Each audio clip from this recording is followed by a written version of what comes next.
Yeah, the very first one I came to, probably back in April or May, the chairs were practically full. Um, that was the initial one. It's long-term increase analysis. And there was also an Eastern class in here, so 8 or 10 students. So it's kind of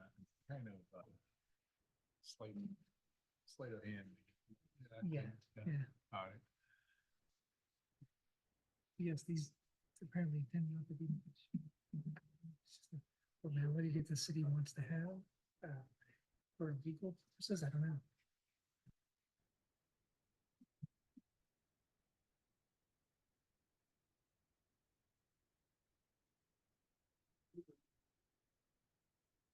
For anyone to know that they're not coming.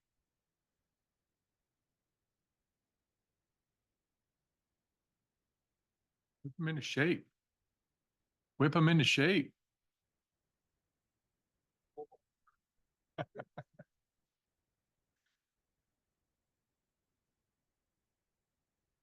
Tires are melting to the street Yeah.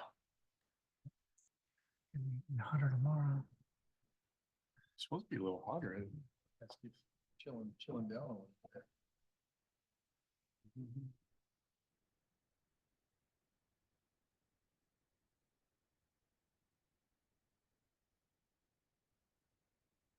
Great lake all weekend. It was beautiful out there. Waits Oh, outside Chihuahua. nice.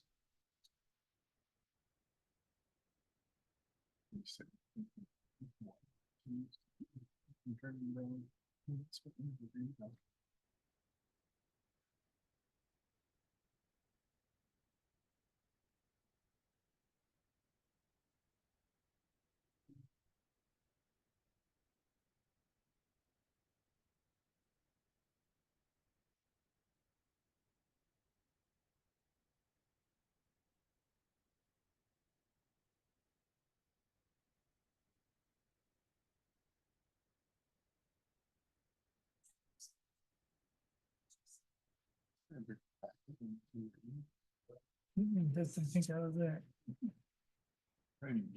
Oh, this little attachment. Yeah. It's basically talking about Ben.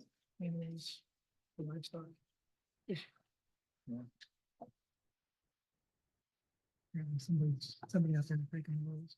Too many chairs.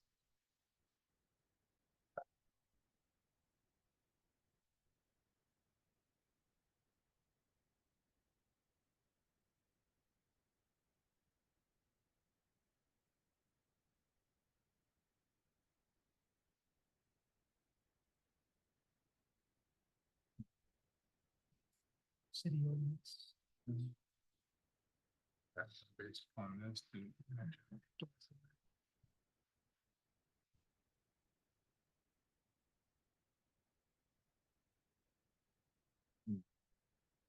I would think so. But you know, it's gotta be in writing for somebody. Hmm? It's gotta be in writing for somebody to believe it. I can have as many chairs all along. Information.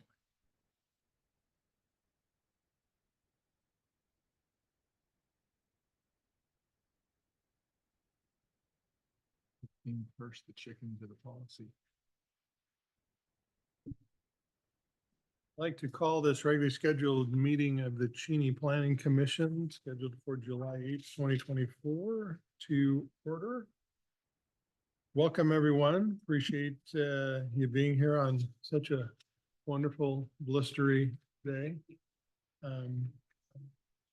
We will first go into item number 2, which is citizen participation.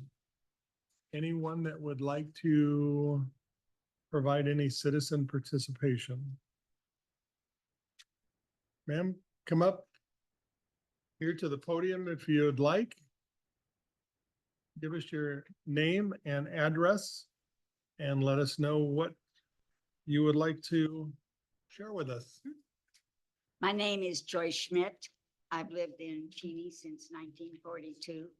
I live at 609 West 6th Street. And I realize that I'm at a planning committee, but I want to bring this up.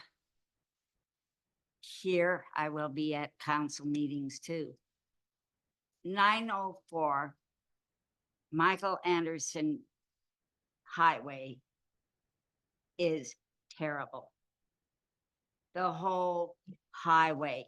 And how did we let it get that way when it was dedicated to a local? Michael Anderson went to the high school, to our high school.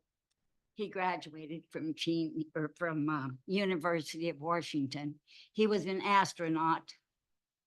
I would say that he's a hero. And we've let his highway that we've dedicated get in that kind of shape and haven't hit the state and said what? And I need Cheney's support in letting the state know that that highway needs to be repaid, the whole thing from Tyler to Four Lakes. If you have traveled the Tyler, Cheney to Tyler, it's a busy highway. It also is a highway that we have parents of students, we have farmers, we have school buses that we pay taxes for repairs. We have fire trucks that we pay taxes for repairs. We need to do something. We have ambulances that we pay taxes for repairs. I drove that. I didn't realize how bad it was. I would rather be on a rutted gravel road. On a gravel road, you can at least find a speed limit between 32, 33 and smooth it out. There is no way of smoothing out from Cheney to Tyler. And I realize that you're a planning committee, but I just want you to be aware that I think we should push the state. Bing Crosby came out of Gonzaga and they never let his, when he lost his pipe, they replaced it. They fixed it now. That's a mess. And his mother still lives in Cheney. Thank you very much, Joy. Appreciate your comment. Does anyone have any comment, response? Yeah, I have a comment. The section south of Cheney going to Tyler is easily the worst stretch of highway in the damn state. Amen. I mean, I always want to stop and see if I have a flat tire. It's so bad. So you're absolutely right. It needs some attention soon. And the town of Cheney needs to stand up. And Absolutely. let the state know. All of you people need to get a hold of the Department of Transportation. The Eastern Region. And let's get this fixed. That's a disgrace to Cheney, our astronaut. Thank you very much. Okay, well, moving on to item number 3, approval of the minutes of the May 13th, 2024 regularly scheduled meeting. Everybody had an opportunity to review those? I have a suggestion first. In this next to the last paragraph there, the minutes say that Fairchild will be adding tankers to their fleet anywhere from 15 to 70. My notes say that they have 15 now and they're going to have 70. And 2,000 more personnel. I don't know if that's just a typo or did anybody else understand that differently? But I'm pretty sure right now they have 15 tankers and they're going to grow to 70 tankers in the immediate future. And if so, we probably should change that sentence to reflect that. I don't have an independent recollection, so. You remove the word anywhere and it's gonna be 15 to 70. So yes, you are correct about that, Dan, right? It is currently 15 Yeah, And in growing, it's probably even more than that at the moment, but yeah. I would say removing the word anywhere has a fleet of 15 going to 70. Yeah. going, add going as well. Hmm. Okay, that's better.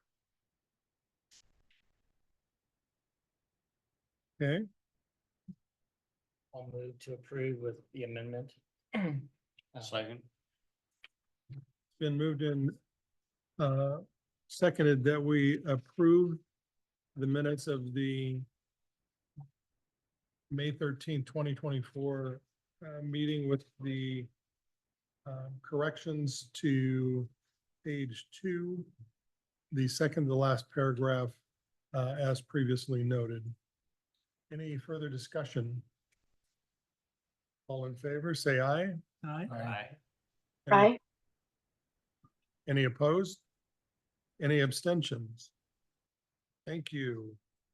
Moving on to item number 4, discussion item 2024-06, legal aspects of planning.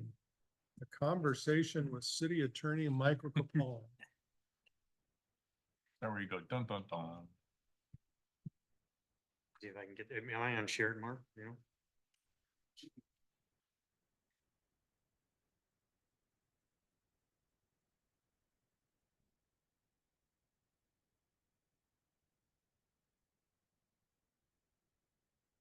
Mark, we pay you extra for being the IT guy too, right? That is not the case. However, I think they call that an additional duty.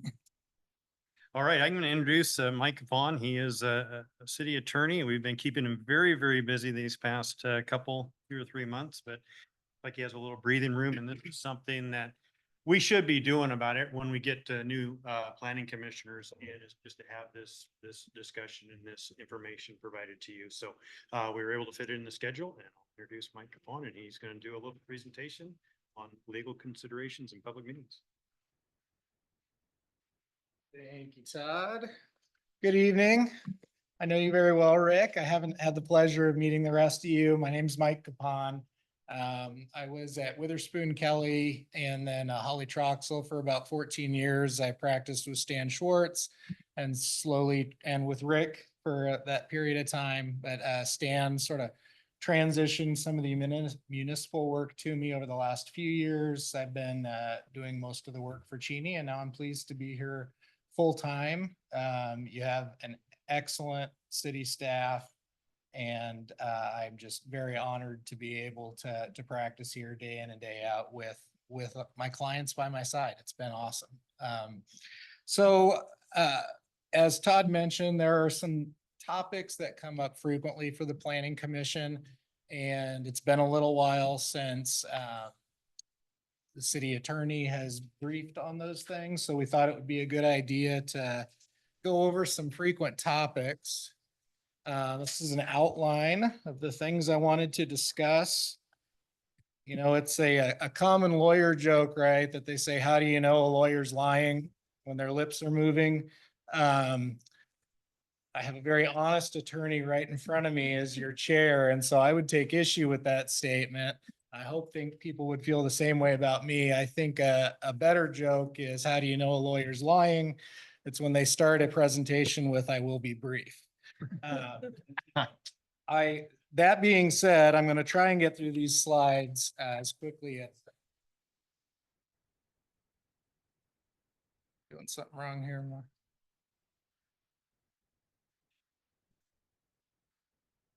Oh, there we go.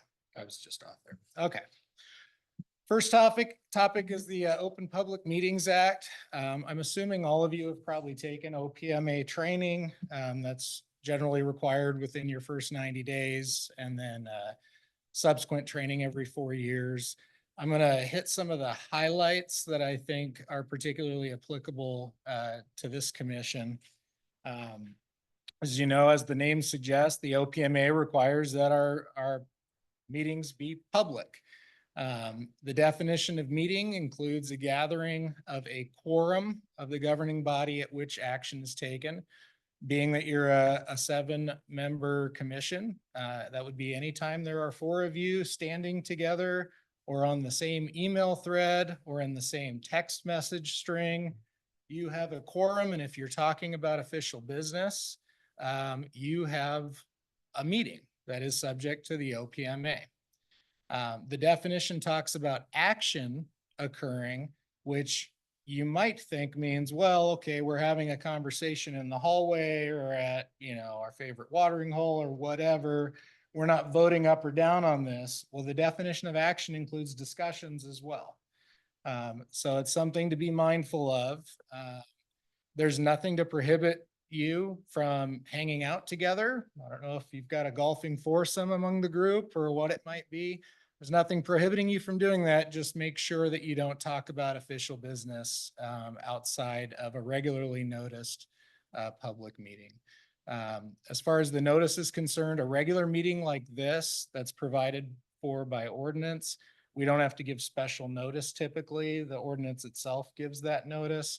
If you're going to have a special meeting for any reason, that requires 24 hours advance notice. That has to be published on the website. It has to be provided to all the city council members. And it has to be, notice has to be provided to any media organizations that have requested to be notified. So one really hard to read bullet point on there, I wrote, beware of serial or rolling meetings. That could be a situation where somebody, for instance, on the commission sends an email to the group, right, to everybody else, and maybe starts discussing a topic that's coming before you, okay? And then people start responding to it. Or you might even have one member who emails people individually to discuss that topic, and the other members know that that's happening. That could be considered a serial meeting, and it would be subject to the OPMA. The reason the courts have started to enforce that is they don't want people to get around the OPMA, right, by using other means of not having the people's business done in public. All right. Some basic things. Final action has to happen in an open session, no secret ballots. The penalties, so there are penalties for individual members who violate the OPMA. So it's bad enough you're volunteering for a thankless job, right? But then you don't want to have it doubled down on you that you got to pay a penalty for breaking these rules. The penalty is currently $500 for each member that's in violation of the OPMA. So if you got 4 people doing that, be $500 each for the first violation. Subsequent violations are $1,000 fines potentially.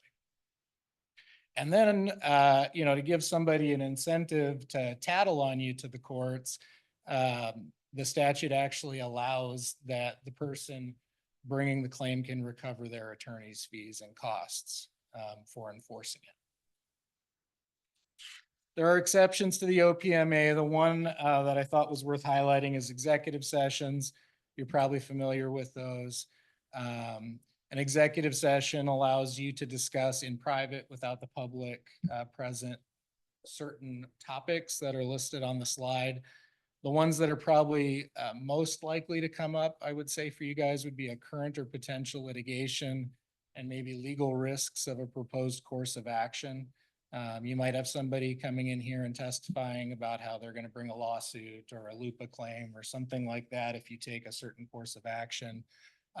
If that's the case, I can attend the meeting. We can go into an executive session and we can discuss the legal risks and ramifications. It is always helpful. I'm always happy to do that. It is always helpful for me though, if I can be briefed in advance so I can come to the meeting prepared to actually have a thoughtful discussion with you about it. And you can reach me or you can get to me through Mark or Brett or Todd if there are any issues like that that I need to address. Obviously, we don't want to discuss those things in an open forum where a potentially adverse party can hear, our legal strategy and we might violate attorney-client privilege.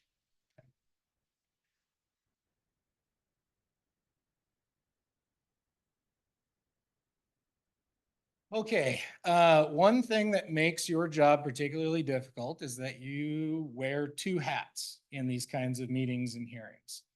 There are times that you wear a legislative hat where you're being asked to give an opinion or a recommendation to the council about what the law ought to be, right? For instance, should we allow chickens in a residential neighborhood? If so, how many chickens is appropriate per square foot? Those are the kinds of decisions of broad application that would apply to the entire community, and those are considered legislative.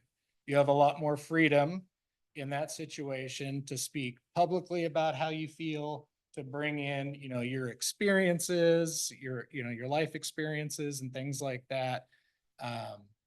And you're not confined simply to whatever evidence or testimony is actually presented here. The other one that can be a little trickier for people to shift their brain to is this quasi judicial capacity. When you are sitting in a quasi judicial capacity, for instance, you're holding a hearing on a specific matter for a specific piece of property. We have an applicant who wants to get some kind of variance or permit for their specific property. In that situation, you are being asked to initially conduct a factual hearing to determine what the facts are, right? You're going to listen to testimony and consider evidence, things like that, and then also apply the law to those facts. So you're being asked to essentially act like a judge, which requires you to be unbiased and fair. And we're going to go, most of this presentation is going to deal with aspects that are unique to quasi judicial hearings.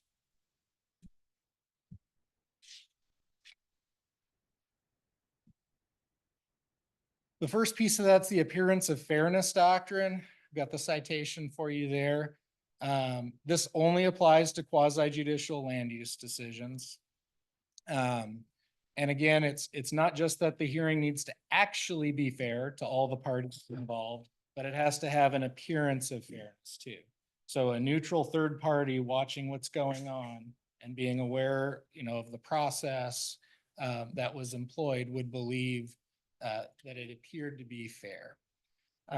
There are various grounds that might require you to recuse yourself from a particular matter because it impacts that appearance of fairness. And so I've listed some of them here.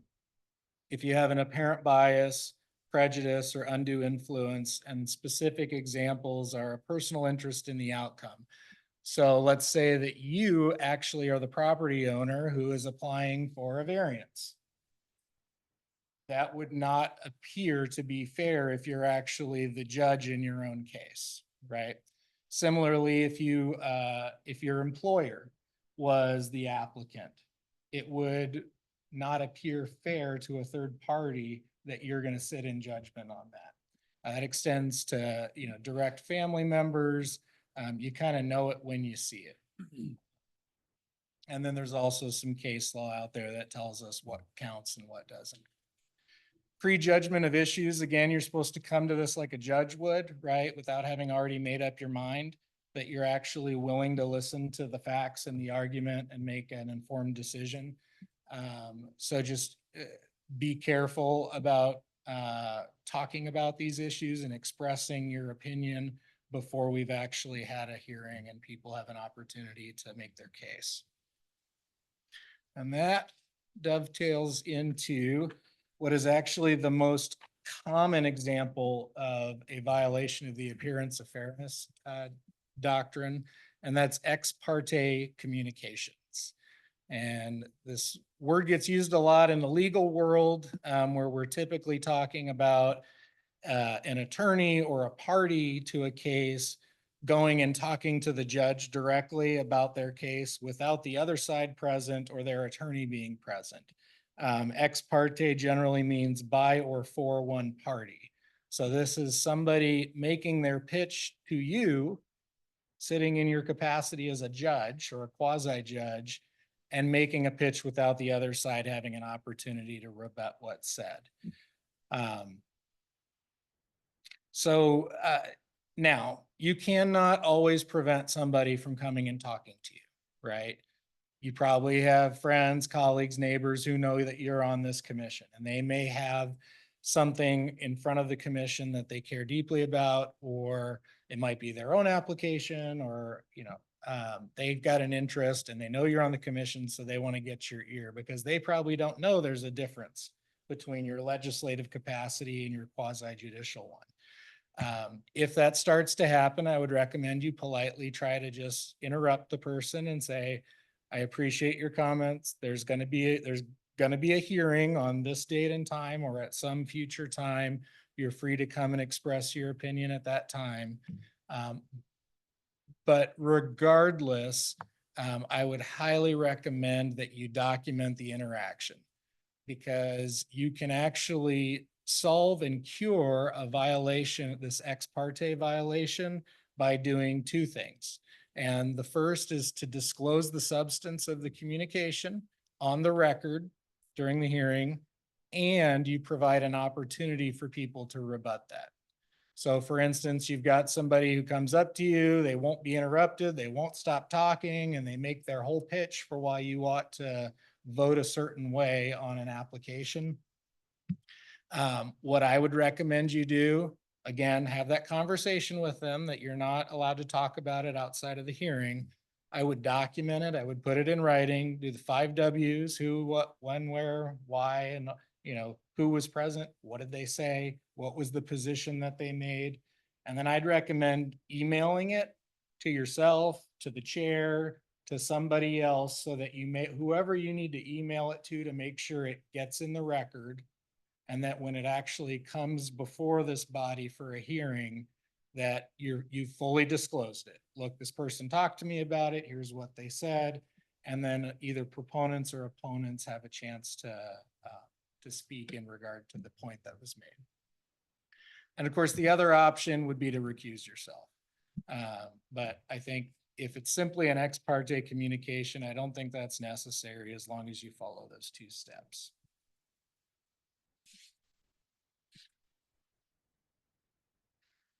Okay, if you have a violation of the appearance of fairness doctrine, and let's say it was an ex parte one that you failed to cure because you forgot to put it in writing right away, or it could be any of the other violations we talked about with bias or some close connection that can't be cured. The remedies that a court can employ are, first of all, they can declare the action that was taken to be void, as if it never happened. And then what that means is we have to start all over again. And this is after you've gone to court, you've wasted months and months and months of time and legal fees and all of that, only to get an order from the court that we got to go back to the drawing board and fix this problem. So we want to avoid that. Obviously the cost is time, it's money. It's also the potential that, the public will lose faith in our credibility, right? And faith in the system that they're going to get a fair shot when it's their turn to go before the planning commission. Now, appearance of fairness doctrine violations can be waived. And the reason I bring this up is not so that you feel you can just go ahead and violate the rule as much as you want.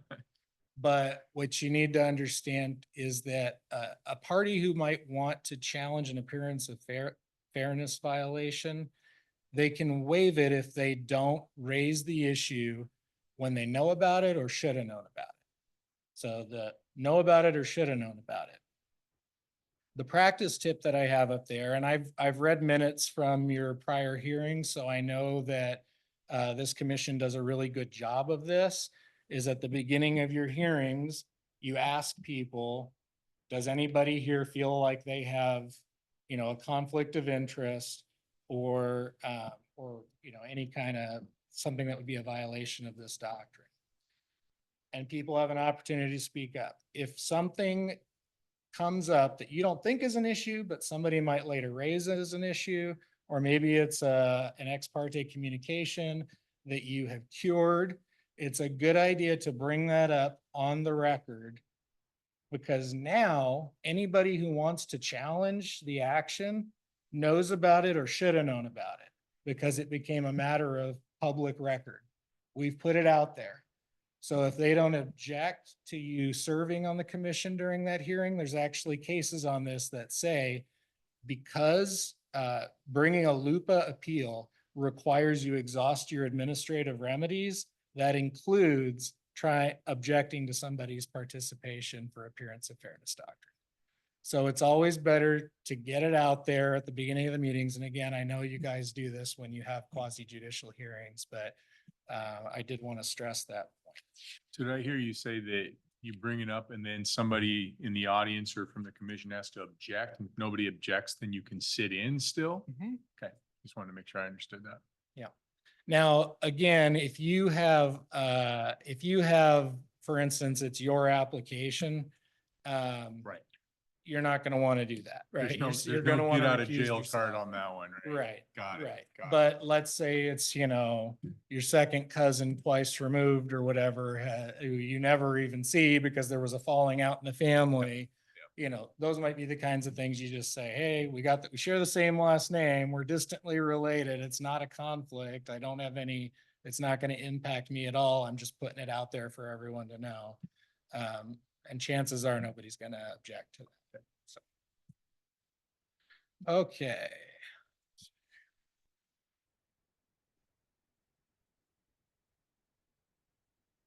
Okay, I wanted to talk a little bit about making the record. And so when you're doing a quasi judicial hearing, the record that you create is of utmost importance to making sure that the action the city council eventually takes can be upheld if there's a challenge. The record is super important. Generally for land use decisions, there's going to be an entitlement to the one public hearing where testimony and evidence comes in, right? So anybody from the public can come and talk. They can submit documentation. They can submit a written pitch for whatever their position might be. But there's one chance to get the evidence in, and that's at that open hearing. They then have the ability to appeal the decision, but that's a closed record appeal. And I don't want to say it's always decided here and then it's appealed there because it changes in our code depending on the kind of decision that's made. Some decisions, you'll make a recommendation to the city council, or you might make the hearing examiner might be in charge of making a decision that's subject to city council approval. It changes, but generally speaking, that's it. There's going to be one hearing, one chance to make the record we need to sustain the city's decision. Sorry, Mike. So again, and I'm new to this commission, so anything we do here is essentially a recommendation to council for approval or denial. We don't make any Typically, straight decisions yes, I here. believe that's the case. I don't know that there's final decision making for anything. Yeah, but I know council. Anything we talk about with chickens today is subject to council. Got it. Yeah, my experience has been the last few years I've been here is that council does defer frequently to, the planning commission's recommendations. There are instances where they go a different direction. Sometimes that's for legal reasons. So I'm sorry if that's happened and you've been upset. But I'm going to touch on that in a slide or two here. But yeah, it's typically a recommendation to council. But you are often responsible for creating that record that council is going to rely upon. And so if we don't have a good record, we haven't developed the facts enough to justify a decision, or the commission misinterprets or misapplies the law, then, it's garbage in, garbage out kind of thing. And so if we had a bad situation like that, council may need to kick it back down here again to look at it. Put some stipulations. And try and try to fix whatever the issues might be. Okay. Okay, again, talking about that record, to me, this is the most important, foot stomp kind of slide in the presentation. is that it is super important that you focus on determining a project's consistency with the comp plan and development regulations when you're sitting in that quasi judicial capacity. You cannot deny an application, a land use application, simply because the neighbors don't want it. Not a valid basis. Again, you're sitting like a judge. You've got facts and you've got law. You've got to have a reason in the law or why this proposal does not comply with the comp plan or our development regulations. So please, please, please be very careful when you're conducting these hearings too, because there will be a verbatim transcript or it'll be recorded so that a verbatim transcript can later be made. Please don't make statements like, well, you know, this proposal meets all of the requirements under the Cheney Municipal Code for the variance they want, but none of the neighbors want it, so I'm voting against it. No amount of good lawyering can fix that. Okay? I'm gonna be dead in the water when I go to Superior Court with a statement like that in the record. And I'm not telling you to manufacture a reason for voting against something. I'm again saying, focus on determining the project's consistency with the comp plan and development regulations, okay? If you want to deny something, that's where you got to find the reason for it, not because the neighbors don't like it. All right.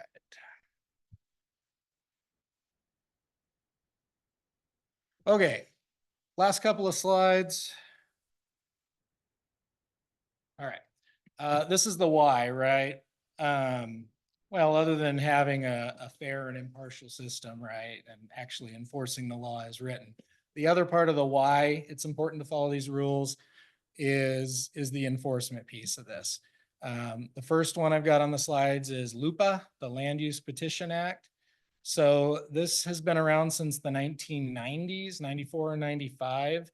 And what the legislature did is they tried to create a more streamlined, uniform way for landowners to petition adverse land use or to appeal an adverse land use decision. They're very quick. And Rick can tell you civil litigation these days, you're lucky to get a trial date when you first file a lawsuit within 18 months. And a case can go on for years. LUPA petitions by statute are done in a few months. So they happen really, really quick by design. It allows the court to affirm, reverse, or modify the administrative decision that was made. Reasons for reversal are on the slide: failing to follow our procedures, misapplying the law, not supporting the decision with sufficient evidence. Those are the big ones. So again, creating that record at the hearing, super, super important. Now, LUPA does not allow the landowner to get an award of damages against the city. So we're talking monetary, damages. But cliffhanger, section 6 or chapter 6440 of the RCW does. So in this statute, the legislature has given property owners the right to bring a civil cause of action against the city if its decision is arbitrary, capricious, unlawful, outside its authority, or untimely. You can fit a lot of things into unlawful. A creative lawyer can. And so this could potentially expose the city to financial liability, and the plaintiff could or the petitioner could potentially get an award of their attorney's fees and costs. So these are often brought at the same time as a LUPA petition. A lot of reasons for that. One is that the statute of limitations for bringing a LUPA claim in Superior Court is, I believe, 21 days after the final decision is made.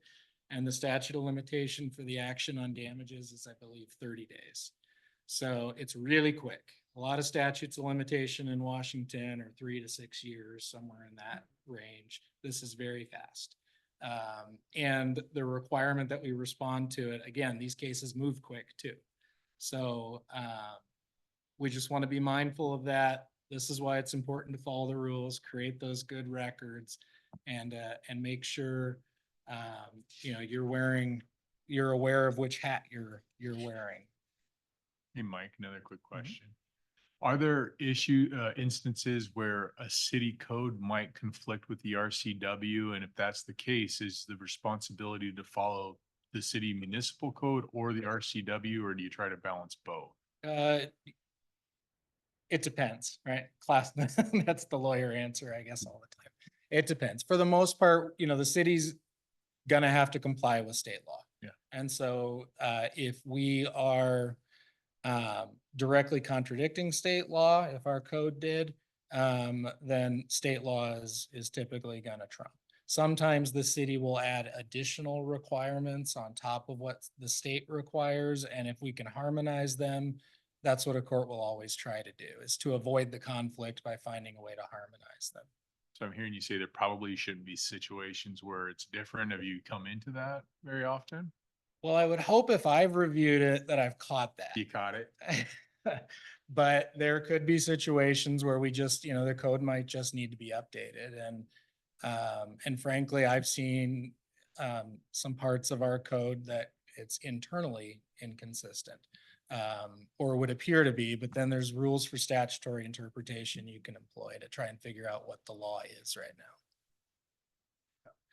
now. Okay. So that's the end of my presentation. Again, the biggest takeaway is let's please create those good records, make sure that we're, you know, balancing or excuse me, applying the law to the facts. Not when we're in a quasi judicial setting, not legislating, and just know what you're supposed to be doing at any given time. I know it sounds like a lot when we say, oh, you got to comply with state law. You're not on your own, right? You've got me, you got Brett, you got Todd, you got a lot of subject matter experts who can help to keep you on the right path. So that's my presentation. If you have any other questions, I'm happy to answer those. If not, I talked to Mark about possibly doing some more of these.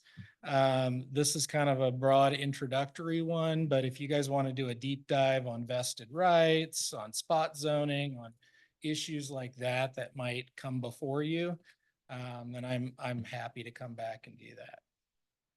I don't have to worry about the billable hour anymore. So I'm all yours. You just Well, the love city throwing doesn't that have to one worry away. about it. Hey, I got one more question. Sorry to drag it out. And by the way, this is extremely helpful. So thank you for coming up here and doing this. So I've given a fair amount of presentations, but it's in different states, so I might get things confused. When councils or commissions recuse themselves, are they going into executive hearing, or do you do that here? So if they want to go talk about it, can they do Okay. that in Washington State? Is that recusing themselves to an executive? So if you're recusing yourself, meaning you've got some kind of conflict. No, excuse me, my okay. terminology is wrong. Where they actually all Executive go away, session. Yep, walk away. So talk about typically it. what we do, at least in city council, is the public leaves this room. You know, we, you know, kick people out of the Zoom call if they're not, you know, one of the authorized participants, and we discuss it that way. I should note as well, I meant to bring this up, but I talked about the reasons you can go into an executive session, right? For that limited number of things. When you're sitting in a quasi judicial capacity, and you're making a decision, you can go into a closed hearing to deliberate on that, similar to the way if you were a court of appeals, right? Or the Supreme Court, you might take the matter under advisement and talk about it, but the decision itself being made has to be in public.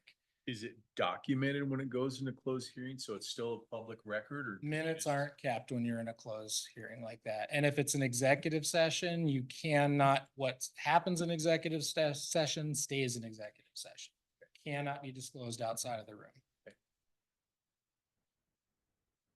Bill, I would tell you, since I've been on the commission, we have never, Just transparency is the best. transparency is best. We have the discussion open here with everybody. Everybody's already made their comments. And so we don't give them an opportunity to respond to our discussions. Not that, as Vince can attest, not that they don't try to do that when we make comments about, what we think or whatever, but usually we cut that off fairly quickly because they've already had the opportunity. Now it's our opportunity to be able to have that discussion. And I think having that open discussion, is really critical. I know Vince did it when he was the chair. I have done it when I have felt as though someone is going down a path that can't be supported by, our comprehensive plan or our city regulations, where we just say, now, remember, this is what our responsibility is. Here are the things that we have to look at. And Todd and Brett do a very good job when we have something in front of us by going through and telling us, here are the issues and here's what the recommendation of the experts, our own experts are. So it's very, very helpful in that process. I just don't know of, other than if we're talking about litigation, we haven't had to do that. And so, I don't know that we would do that.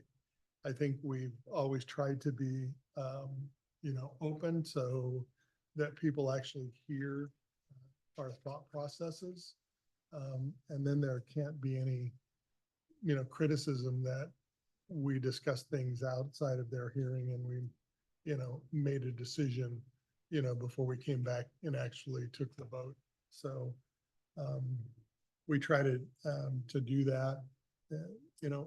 Mike coming in-house has been great for me because there were times that I would say, I don't want to get into litigation involving this because it's taxpayer money. And yes, part of that goes into my pocket when Mike was my partner.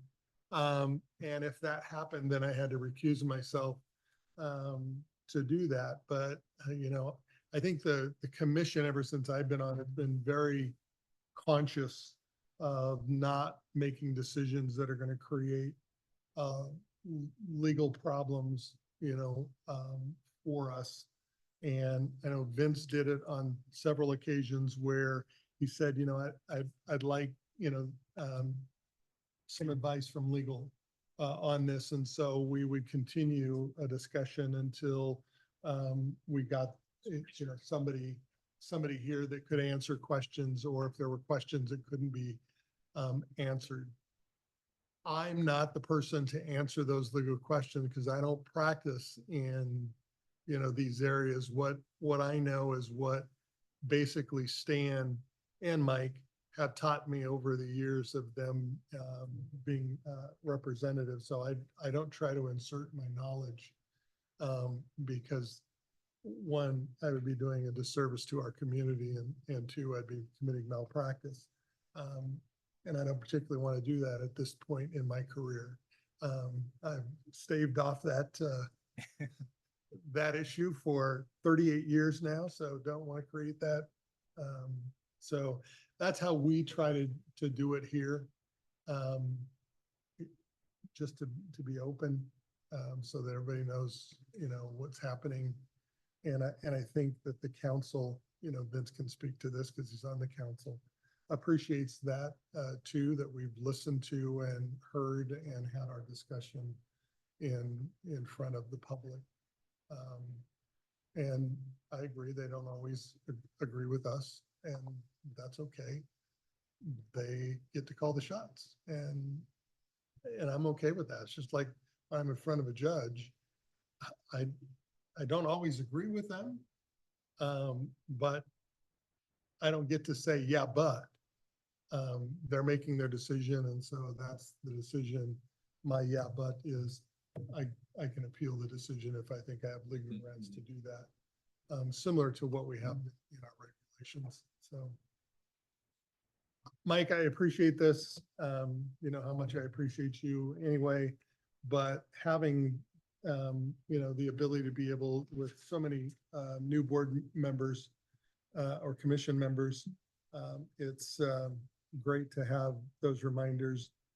It's also great for me to have those reminders. Sometimes you get a little lazy. So I appreciate you taking the time to give us all of that input. Mark, Todd, Brett, thank you for setting this up for us. Greatly appreciate that. And Rick, if there is an interest in going a little deeper into some of these topics, from any of the planning commissioners, please let us know, and Mike will be happy to come and get into the weeds more, on any of the topics that you want to learn a little bit more. Thank you, Mark. Okay, moving on to item number 5, information item 2024-07, urban poultry keeping. Yes, thanks, Near and Mike. dear to all of our hearts. Thanks, Mike, for the introduction on chickens. So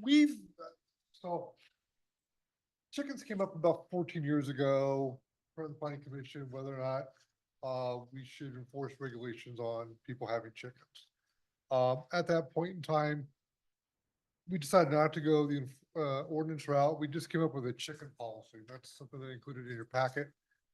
Basically saying, hey, be a good neighbor, don't have roosters, have chickens in a well-maintained coop, ventilated, clean up any chicken manure, make sure it's not creating odors, it's gonna irritate your neighbor. Don't have 5 or 6 chickens, some reasonable amount. You can have some fresh eggs, not a big deal. Be a good neighbor. And then we've kind of gone through with that policy for the last 10, 12 years or so. It's been brought to our attention. There's a couple property owners in town that are thinking of having 20, 30 chickens. Just because the price of eggs and other things, and just wanted to have that. And the question is, do we want to still stick with the chicken policy? Or we'd like to be a little more enforceable through code enforcement on properties that having large number of chickens and have an ordinance. And if there's an ordinance in place, that gives us the power to regulate in terms of letters and or up to a citation if we decide to go down that route. I've looked at some other jurisdictions. I included City of Spokane in there. It's just one example. There's others, probably Spokane Valley and others I haven't looked at. That we could use something like that as a template and do a simple 1 or 2 page ordinance. Doesn't have to be something heavy duty, but it's a way to offer regulation if we think that's a route that the city wants to go down. So tonight, we're not approving any ordinance. We're just looking for feedback from you guys on planning commission back to staff. That if you want an ordinance of some sort, I can come back in a month or 2 with an ordinance, a draft for you guys to take a look at, and then we can be fine. Or not do that and just stick with the policy. So, yeah. Are we getting an influx of complaints from citizens, or just the rumor that you might be having a? When we have gotten complaints, say somebody calls me, says, hey, I'm thinking about having some chickens on my property, can I have those? I always say, yeah, you can have those. Let me send you an email with a copy of the policy so you have it. 9 times out of 10, that kind of takes care of the issue. But like I said, it's been brought to our attention that there's a couple of property owners that are kicking the tires on having the chickens, and whether or not they actually come through with it, we don't know. But that we want, is this a chance to be more going on the offensive versus being on the defensive on it, if it's something of issue. Yeah. I have a question about the rooster policy. Yeah. Forgive my naivety, but my understanding is that in order to have chickens and eggs, the rooster plays an important part in that. Thank you. I have agreement from the line. So, all right, let's say it's okay to have chickens. Correct. And you're gonna have to feed those chickens and keep them clean and everything. But where are the eggs gonna come from if you don't have roosters? And believe me, I have lived in neighborhoods with roosters in my life, and it is not a happy experience. And I'm an early riser. So anyway, I just curious how that's supposed to work.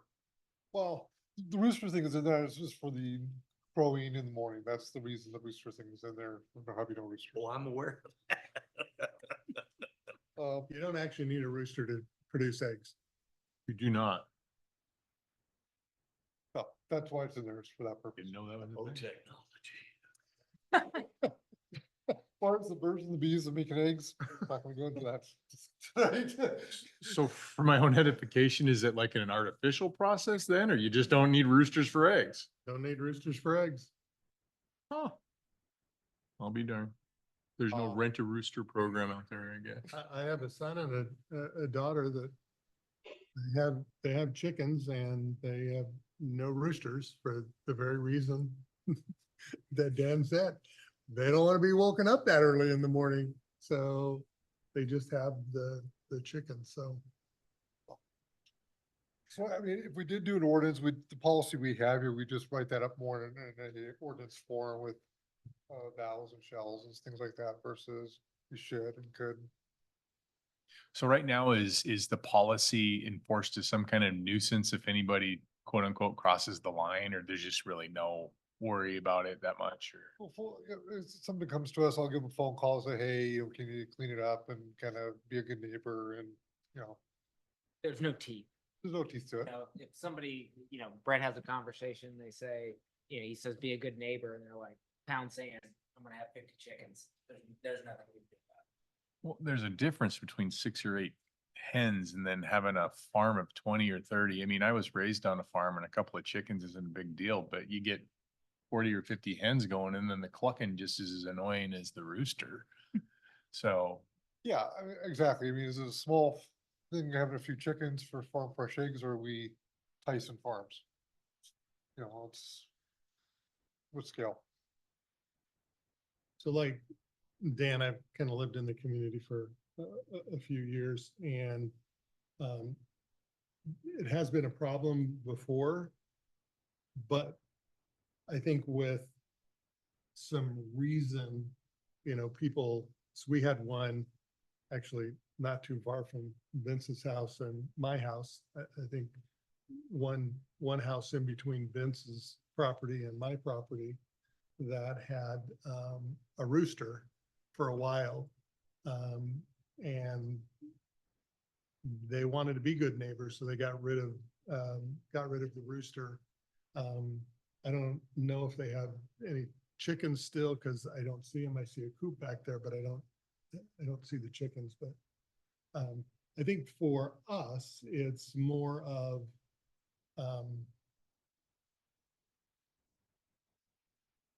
I look at it, what's the worst case scenario? That now you have neighbors going at each other. You're tying up our police department because, so-and-so is claiming that, they poisoned my chickens and, and so I'm not really in favor of over regulating, but one of my very good friends' family used to own the chicken farm out of town. And when there was a distinct odor when you drove down that road. So I think, we would hope people would just be good neighbors. I think that's changing drastically in our society today, where people just don't care what other people think. They want to do what they want to do. And some people will flaunt it, or some people will do it just to irritate a neighbor because they got irritated by the neighbor.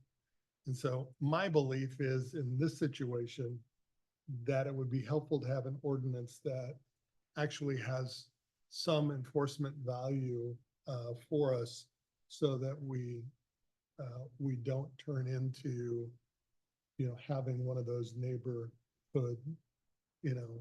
battles back and forth that law enforcement, keeps getting tied up with, because we certainly know there's enough for them to do without having to worry about these types of behaviors. So my opinion is I'd like to see an ordinance come forward. I like the city of Spokane's. It would be nice to see if there's some other ones that were not quite as strict as the city of Spokane. But that's my 3 cents. I got an extra cent in there, so. A couple of years ago, the county went through this very exercise and we took the perspective of enabling people to have chickens. There was the county code was silent on it. And we had a couple of constituents reach out and ask the county to, draw up some regulations, and it was a positive process. I already sent you our planning documents and the code we eventually passed in December of 2021. Okay. But yeah, I'm for it. Our experience was positive, and I think we only did good at the county level. Thanks, Ron. I'm actually surprised there's not an ordinance. So yes, I'm actually in favor of that as well. I am too. I'm in agreement.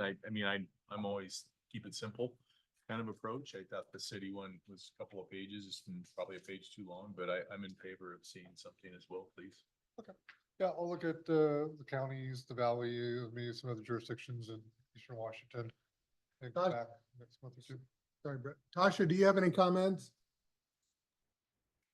Yeah, I'm in favor of drawing up a simple regulation. Yeah, I think that makes sense. Thank you. Thanks. I'll do some research and get back to this. Yeah. My one, I guess, question looking at the Cheney's policy and the city's regulation is the gap between 10 square feet and 1,000 square feet.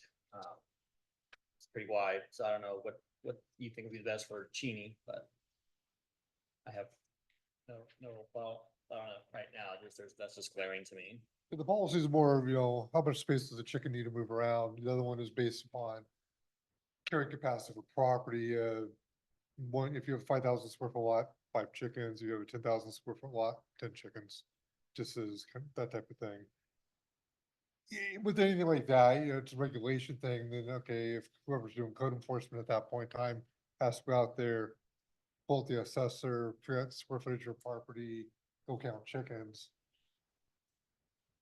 I don't want to really get to that point, but it gives us a measure of some sort of, don't have 40 chickens on a 5,000 square foot lot, this kind of thing. If you have 7, you should only have 5. I don't think it's gonna be a major problem. Is But there a it's- cutoff for free range chickens? We can have that discussion at some point in time. Just maybe in the interest of not being arbitrary or capricious, but Yeah, I mean, well thought out we'll reasons. take a look at this, we'll take a look at some other cities, get back to you guys with a draft to, and then let you guys, work it out. And, come to something that works good, then we'll kick it up to council. So, stay tuned. Great. Thank you, Brett.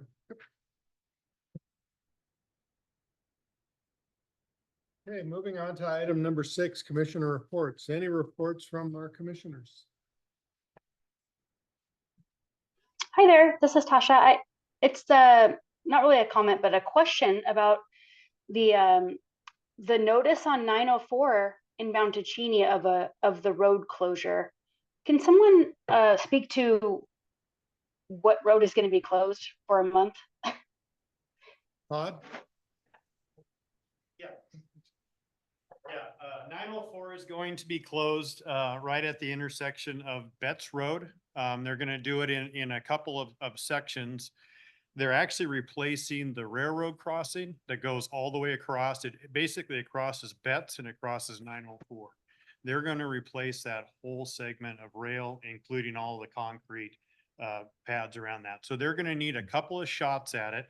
I believe the first week, the Monday, they are going to be replacing the 904 section, which means they'll be detouring people up Betts, up to North 6 and back down Simpson Parkway and back onto SR 904. When they do that, and they're projecting that they could probably have that done within about 3 days, they are going to be working through the night to try to get this done.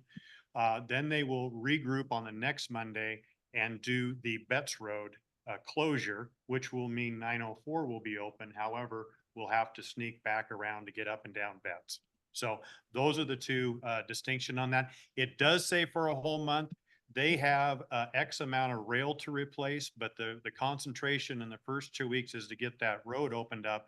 And then you'll start seeing a lot of rail work down both sides of the rails. So that's what the month is about. Thank you, Answer- Todd. Yep. Anything further from commissioners? Hearing none. Staff reports. I would like to see Brett in overalls and a straw hat. Make the ticket. You did not put that in a requirement. Part of the ordinance. Let's just write that in. We better write that down. No, just a quick, rodeo weekend, gonna be a very busy weekend. It's gonna be very hot out. We're preparing for that. It should have a really good turnout. As far as projects go, our reservoir, project has been completed. We filled that, tank and we are basically super chlorinating it right now.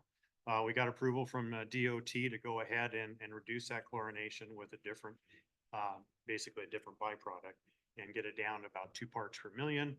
Retest, and if we can do that, we'll put it into the system. If for some reason we have to drain that tank, we'll have to start all over again and filling it. It's quite a struggle during the irrigation season to try to fill a 1 million gallon tank when you're in irrigation. So hopefully we will have good results as far as that goes. And that reservoir, if all goes right, will be in service next week. Water main project around the neighborhoods of basically on Fifth Street and also on 4th Street is complete. That is done for the summer. And the startup of the pool, you'll see an excavator out there starting to dig around the pool site. That is Pearsall, as they're laying out the groundwork and all the drain tile for the project. So that's about what we have activity going. If you have a chance, we are actually boring a carrier pipe under the UP tracks right now. And then hopefully we'll be moving in to go under the BNSF. And that's part of the Purple Pipe project. So if you ever get a chance to sneak down and want to come out and take a look at it, please do. This might be hyperbole for you because it's private, but do you know anything of what's going on with that Mike McKeon Way, 6th Avenue, that residential project? I mean, I see one thing moving around there day after day after day, and at the rate they're going, it's gonna take 5 years to put anything out there. Yeah, I mean, it has been, it's been really a challenge with all the rock and everything else. It's also been a challenge with a little bit of the drainage to that end. And then there were some elevation issues. Oh, so they're just dialing back because there's just too much out there. Got it. There's just a lot out there and it has slowed down. Yeah, I think it's went a lot longer than what they anticipated. just curious. Yep. Thank you. Any other perceived developments happening? As far as residential, I mean, obviously the Golden Hills portion of it, they're working on the final phase, and that's that cul-de-sac up there. Haven't seen a final plat submitted yet because they're still working with the construction. The lower portion of it, you'll see they'll be doing retaining walls. My understanding is that the developer wanted level lots all the way down, so they're putting up retaining walls that kind of go up that hill to meet that. That's probably the development I'm going to see building permits in here in the near future. The one, the Parkside second, have not seen anything as far as when they're going to start laying out the curb line. I know they're working on the electrical side of it, getting all that in. Once that's in, we should start seeing curbs and roads being in the Parkside, and then a final plat to that end. As far as the there's a Ridge View. One's that's been there for quite a few years. All of the infrastructure in except for a little bit of sidewalk. They've called the other day. They may be interested in starting that final plat process, and that's up behind Salme in that area. As far as the Blackhawk Ridge, working with the property owner, trying to get all of the information that was a requirement of the preliminary plat, and then also talking about how he has reconfigured a few of those lots. He's actually reduced it down because of the terrain and everything else. So we're working through that process. Thank you, Todd. Any other staff reports? Hearing none, we stand in adjournment. Susan? I didn't hear the second change. Do you have that before I sign these minutes? Well, I already signed it. You'll put in the changes, correct? Oh, she's not. We had code. Yeah, got it in Bellingham.